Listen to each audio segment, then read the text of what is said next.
Эфир Абхазского телевидения продолжается. Вы смотрите информационный выпуск Амшикшара. Здравствуйте. Сегодня в выпуске. Более 100 школьников из Абхазии приехали на третью смену в детский центр «Артек».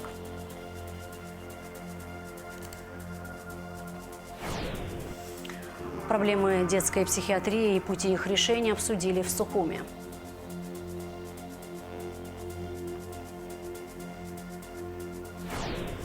Подведены итоги конкурса рисунков «Грани творчества».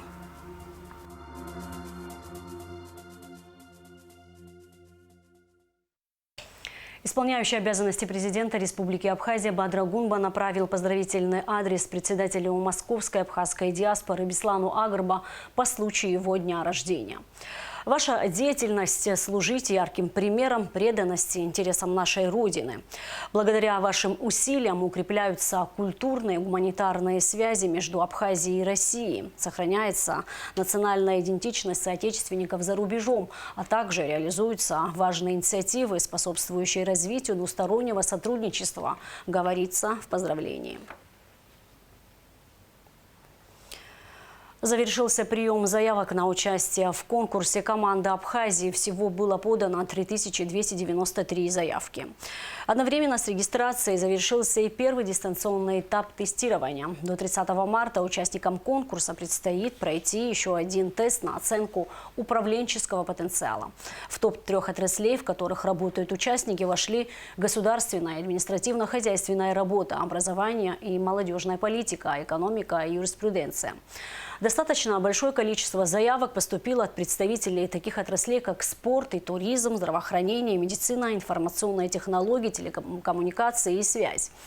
В следующий этап конкурса вышел 591 участник. На втором этапе конкурсантам предстоит тест на оценку управленческого потенциала. Состоялось первое заседание комиссии по инвентаризации имущества Пицунда-Мюссерского заповедника. Речь шла о необходимости принятия решений по недопущению самовольного захвата участков территории заповедника, об установлении ограждения по всему периметру границ заповедника и привлечении правонарушителей к ответственности. В 2024 году по решению Кабинета министров были выделены более 15 миллионов рублей на приобретение ограждения протяженностью 3 километров. В настоящее время работы по установке ограждения продолжаются. Комиссии поручено осуществить контроль за соблюдением природоохранного законодательства на территории заповедника. Автобусы из Цхинвала в Сухум могут запустить в летний период, сообщает спутник Осетия. Планируется также организовать автобусное сообщение с Москвой и Крымом. Регулярность рейсов будет зависеть от пассажиропотока. Продажу билетов будут осуществлять по предварительным заказам. Проблемы детской психиатрии и пути их решения обсудили в культурно-благотворительном фонде «Ашана». Мероприятие прошло при поддержке Дома Москвы в Сухуме. Репортаж Али Китрапш.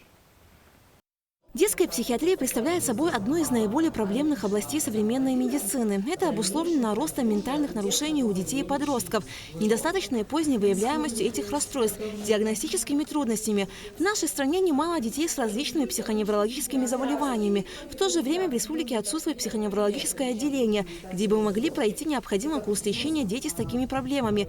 Существует и острая нехватка профильных специалистов. Вообще сферу детской психологии и психиатрии нельзя игнорировать, поэтому мы инициировали такой круглый стол, на котором присутствуют и представители Министерства здравоохранения Абхазии, руководители детских больниц, поликлиник, практикующие психологи, детский психиатр Абхазии, педиатры, неврологи, представители попечительского совета фонда и приглашенный специалист, детский психиатр из России. Важно уделить особое внимание детской психиатрии. Если игнорировать детей с психическими заболеваниями сейчас, то в будущем из них вырастут социально опасные для общества и для самих себя люди. Специалисты едины во мнении, что в Абхазии необходимо открыть детское централизованное психоневрологическое отделение. Сейчас что происходит? Пациенты распределены, разбросаны по педиатрам, по неврологам, по психологам. Кому-то из них везет, они выходят в более или менее ровное состояние, как-то компенсируются в социуме и так далее. Но большой процент из них в дальнейшем ухудшается, потому что маршрут не нарисован действий, и они уже поздно обращаются к психиатру, когда, опять же, есть централизованное место, помимо обследований других врачей, и психиатр пишет свое заключение, это тоже идет в статистику, то есть вот это вот большая проблема. Таким образом, мы не можем видеть общую картину в стране, что происходит у нас и какой процент заболеваемости. Мы не можем делать выводы, потому что у нас нет статистики. А статистики нет, потому что нам не на что опереться. В обществе очень много стереотипов относительно психических расстройств и заболеваний у детей. Зачастую родители не готовы принять тот факт, что у их ребенка есть проблемы в этой области. Они воспринимают это как некий признак неблагополучия и скрывают от окружающих. Это родители, которые в первую очередь не принимают своих детей такие, какие они есть. Это касается детей с аутизмом, с эпилепсией, которые отрицают таких детей. Они в первую очередь, у них стадия отрицания. Они не могут принять, что у них такой ребенок. И почему-то так сложилось, их немало в наше время, больше только становится, что в социуме стыдно озвучить, что такой ребенок. Вот социально это как-то для них аморально и асоциально, могу даже так озвучить. Тут нужно и родителей прорабатывать, потому что тот родитель, который не может принять, и общество, соответственно, не может принять такого. В первую очередь должен родитель принять такого ребенка, а потом уже дальше социально социализировать и работать. Чтобы своевременно обнаружить те или иные заболевания у ребенка и начать лечение, необходимо провести минимальные обследования, такие как энцефалограмма, МРТ и УЗИ сосудов, считает невролог Альбина Ходжава. То есть вот эти три компонента, если не будут сделаны, то есть разговор с психиатром, в принципе, может, и уже и не нужен будет, если, допустим, выявляется диагноз. Что касается эпилепсии, конечно, если там страдают когнитивные функции, конечно же, коррекция должна быть обязательно совместно с психиатром. То есть мы должны там учитывать все эти критерии. То есть я бы, наверное, вот с таких вот, на педиатров будет ложиться, конечно, отбор этих детей, а дальше уже там профилактические и острые состояния. Участники круглого стола подробнее рассказали, с какими случаями они сталкиваются в работе. Приглашенный специалист из России, детский подростковый врач-психиатр Оксана Мельникова отметила, что наблюдается рост заболеваемости психоневрологическими заболеваниями не только в Абхазии, но и во всем мире. Оксана Мельникова дала рекомендации своим абхазским коллегам. Важно именно разграничить, потому что важно прогноз и как вести путь, маршрут. Если это в рамках шизофрении, то ребенок нуждается в лечении, и в лечении на долгие-долгие годы. Если это не шизофренический спектр, тогда большой акцент нужно на реабилитацию. Это психологи, педагоги, дефектологи, логопеды. Если это эпилептического генеза, Ландау-Клефнера, когда есть очаг и расположена в височной области, а будет клинических судорог нет, а речи тоже нет. И вот здесь, если мы будем назначать наотропную терапию, мы наоборот ухудшим ситуацию, а не поможем, навредим. Организация психолога, медика социального сопровождения детей с психическими расстройствами подразумевает создание системы оказания комплексной медико-социальной помощи детям и подросткам с психическими расстройствами, включающей задействование мер психологического, медицинского и социального сопровождения. Алика Трапшина, Алгвинджи, Абхазское телевидение. Российские медики в рамках диспансеризации начали профилактические осмотры детей дошкольного возраста. Во время весенних школьных каникул диспансеризация будет проходить в детских садах во всех районах Абхазии, сообщает пресс-служба Минздрава. Исполняющий обязанности министра здравоохранения Эдуард Бутба посетил детские сады Алашара и Улыбка в Сухуми. Директора поблагодарили главу Минздрава и российских коллег за диспансеризацию детей. Будба отметил высокий уровень организации медосмотров. Нина Герезмава стала победителем международного конкурса рисунков «Грани творчества». С 11 по 17 марта участники конкурса активно работали над созданием рисунков. Эксперты изучили каждую работу. Рисунок Нины Герезмава украсит одно из зданий Сухума и будет радовать жителей города. Работы остальных лауреатов станут частью единого эскиза, который украсит скоростные электропоезда «Ласточка», курсирующие между Россией и Абхазией. 11 молодых кинематографистов из Абхазии приняли участие в образовательном патриотическом форуме «Лаборатория кино». Форум проходил с 14 по 20 марта в рамках международного движения «Победа» в Подмосковье. Он объединил более 150 кинематографистов из Абхазии, Армении, Беларуси, Казахстана, Кыргызстана, Молдовы, Таджикистана и Узбекистана.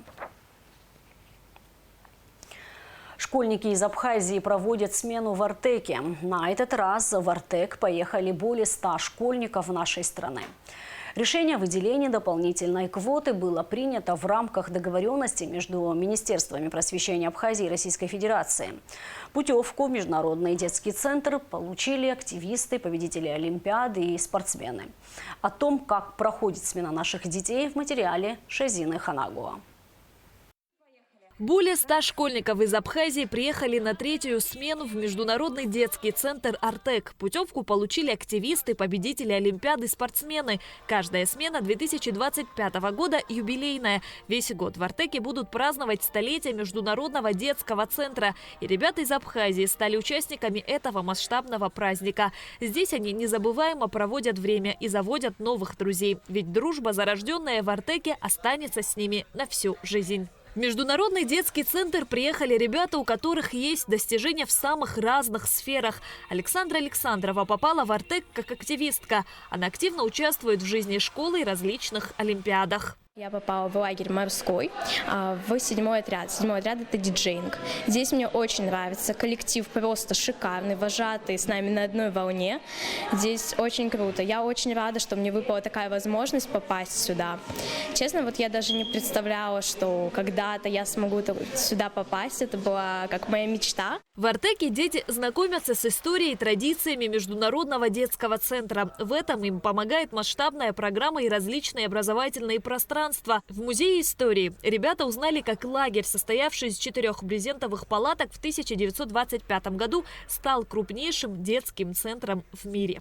Интересная экскурсия, узнал очень много нового про «Артек», историю его, начало, основание его. Было очень интересно, мне очень понравилось. Коллектив отличный, дружный. Каждый день узнаю что-то новое. Рад, что сюда приехал, что мне выпала такая возможность. И надеюсь, всем нравится здесь, как и мне, и моему отряду, людям с Абхазии, которые вместе со мной приехали. Мы счастливы, что нас сюда пригласили. За 3 дня в «Артеке» я получила незабываемые эмоции и светлые воспоминания. В этой массовке я не танцую, потому что у нас в Абхазии сегодня траур. У нас 16 марта, день мартовское наступление, из-за этого я не танцую.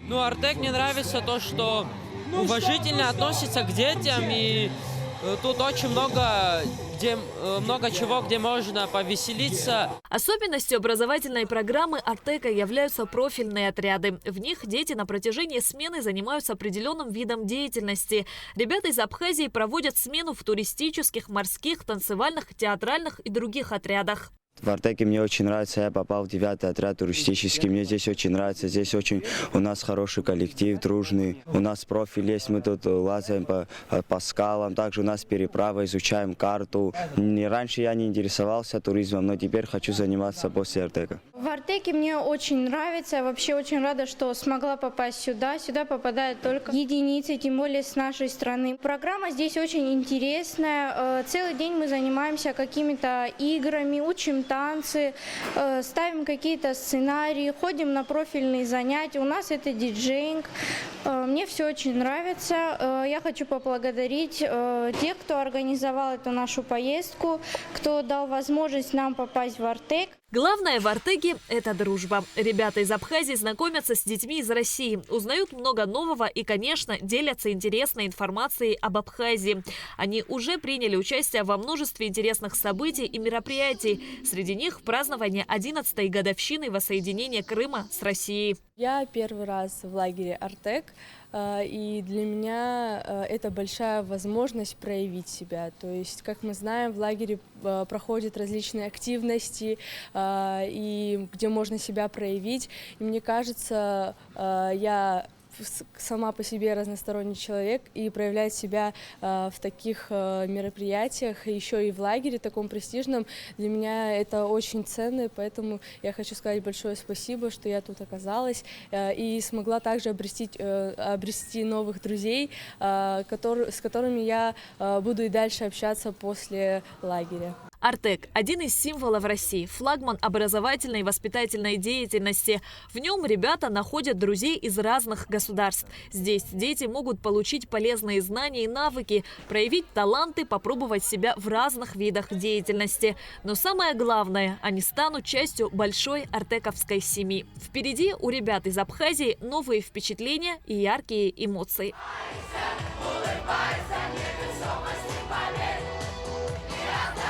Шазина Ханагуа, Абхазское телевидение.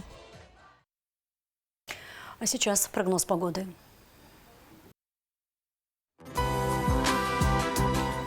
По сообщению Гидромедцентра, во вторник, 25 марта, в Абхазии ожидается переменная облачность без осадков. Ночью и утром местами возможен туман. Температура воздуха ночью плюс 4,9, днем плюс 13-18 градусов. Температура морской воды плюс 11 градусов.